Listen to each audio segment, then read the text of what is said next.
This, ladies and gentlemen, is the 2014 Rolls-Royce Wraith.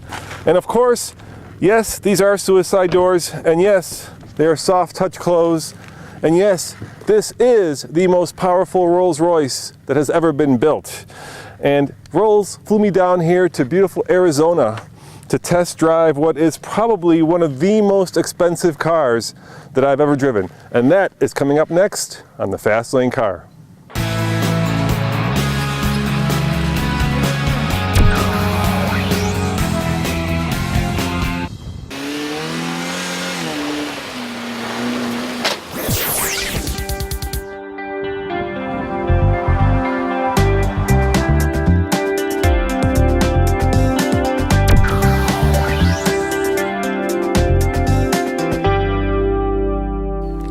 Now there's no mistaking this big vehicle as a Rolls-Royce, especially with that imposing front grille.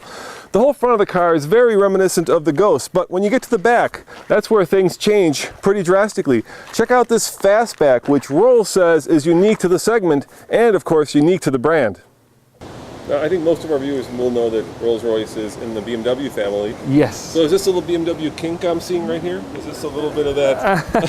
The Hofmeister kink? Yeah, no, I'm wondering if that's a little bit, if that was any inspiration. No, I'd say one of the things that I've come to appreciate as being part of the BMW group is they're very, very good at giving brands room to breathe. So they're focused on understanding what a Rolls-Royce is and what it should be in the future. So I don't think there's any sort of meddling between the two at all.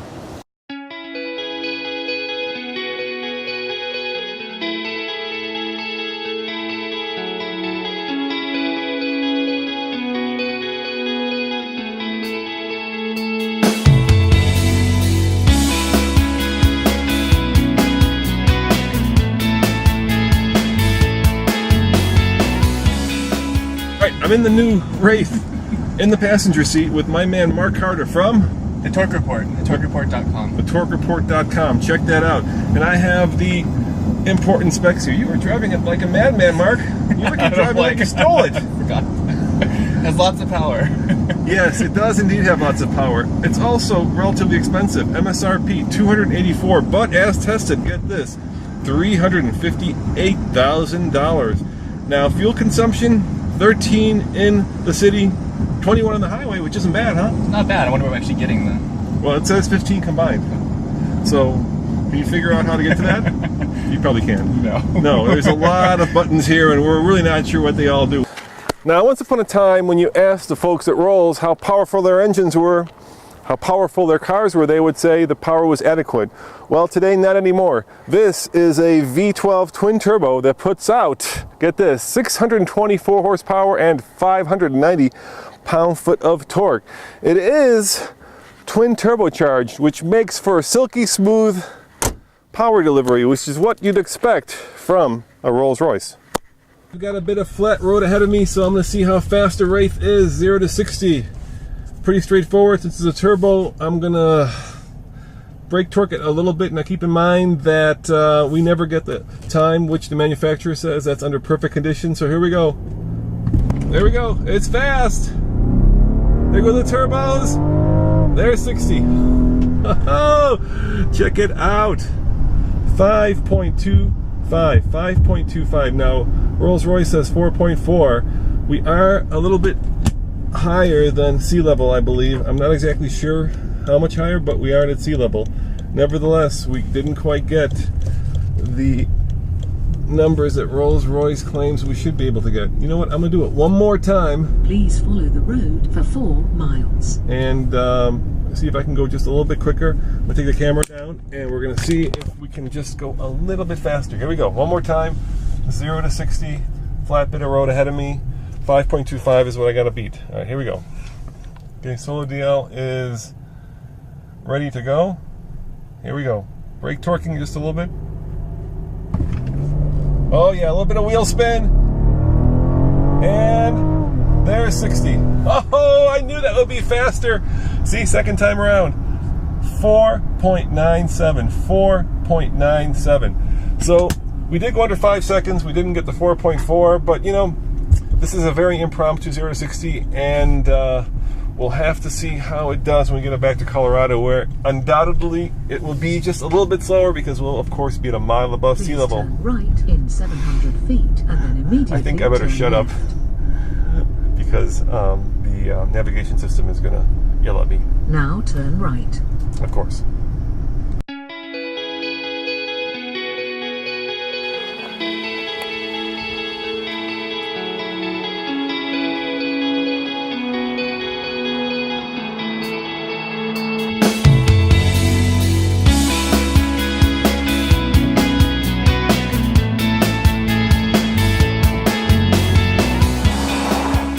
So, how does the Wraith drive? Well, I think the best way to describe it would be two words: stately and speedy. Obviously, when you have an engine that puts out over 600 horsepower, there's going to be a lot of get up and go, just like that.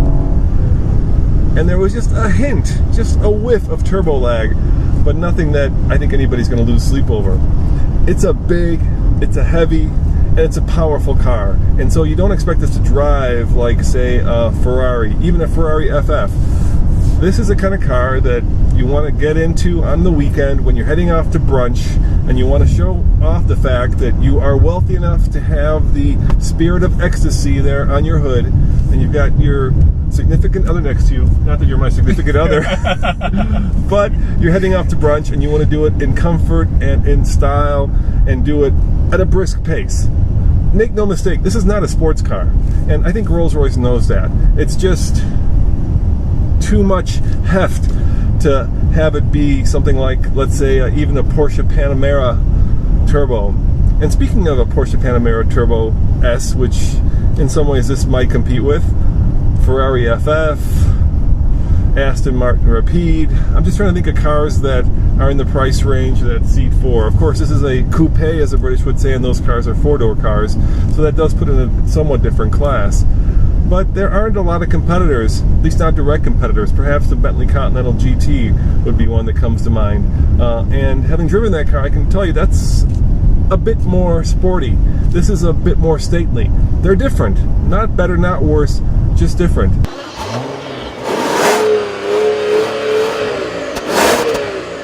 Oh my, that is not particularly loud, but then of course, this is the kind of car that you want to be seen in and not heard in. The steering is heavy, but somewhat uncommunicative. The brakes, same deal, heavy and somewhat uncommunicative. But you know, no one's going to be flogging this thing around a canyon. This is not meant to carve corners. This is meant to transport you in ultimate luxury and ultimate comfort.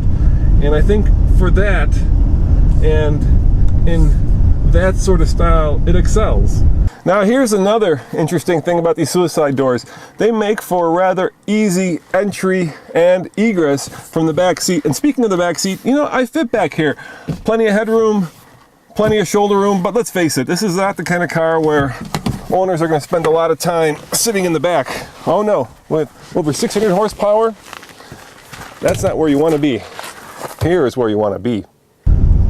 Does it speak to me? No. Maybe I'm just not, well, let's face it, I can't afford to buy this car. In fact, my house is probably worth less than this car. And that's a daunting thing, to be driving a car that's worth more than your house. And so, yeah, I'm not in this rarefied air. Had I, would I, could I, if I had $1 billion, I don't know, I'm sure $500 million, several hundred million. So, does Nathan fit? Let's find out. All right, I bet you were expecting my man to pop out of the trunk, but I'm here alone today. In fact, this trunk is very deep, and if you hear that pump, that's air suspension. If you've got a lot of gold to transport, this is the car to do it, because it won't be squatting down on its rear wheels. What I can tell you is that it does get a lot of looks. When people see that it's a Rolls-Royce, they know that you have arrived, and you are certainly somebody important. And I think that's important to a lot of people. I think that status is important, and this car conveys it like very few others do. And if that is something that is important to you, and if you want perfection, which is what Rolls-Royce would say this is, then yeah, go ahead, spend $350,000 on a car. For me, you know, I would be perfectly happy with a Volkswagen GTI and no house payment. Let's put it that way. There's nothing fake, there's nothing cheap, there's nothing out of place here, but there is this kind of interesting tension between the old and the new. There's a sense that there's a lot of technology in place underneath the skin of the car, but when you get and you feel the car, when you see the controls, these are very old school, very traditional. And of course, you get, whoops, the most expensive umbrella in the world with the Rolls-Royce logo on it. And perhaps my favorite feature, which is great if you're trying to impress people, is the fact that you can't be bothered to close the door yourself. Not in the Rolls-Royce. All you do is push the button. Check it out. My very own Rolls-Royce valet at the touch of a finger. How cool is that?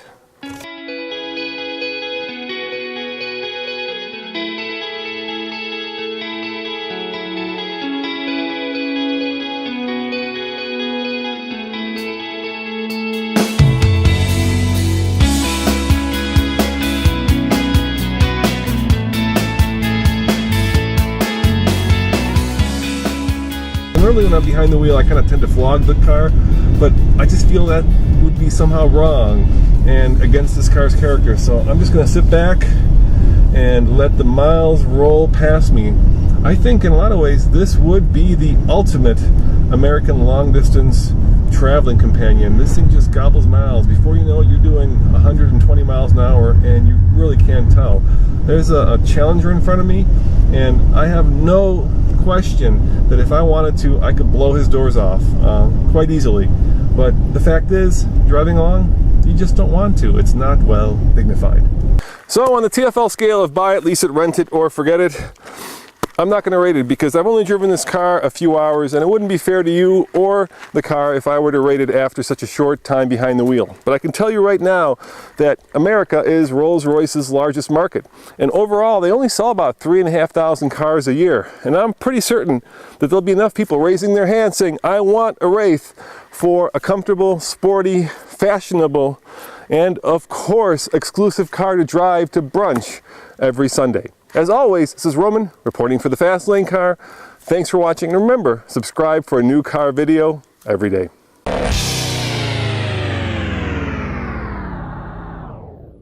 Please make a U-turn if possible. Please make a U-turn if possible. Please make a U-turn if possible. Wow. That is annoying.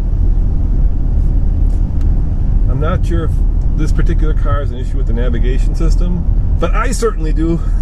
That's crazy. Google Maps seems like a gift from God compared to this navigation system. Wouldn't you agree, Mark? I agree. He agrees.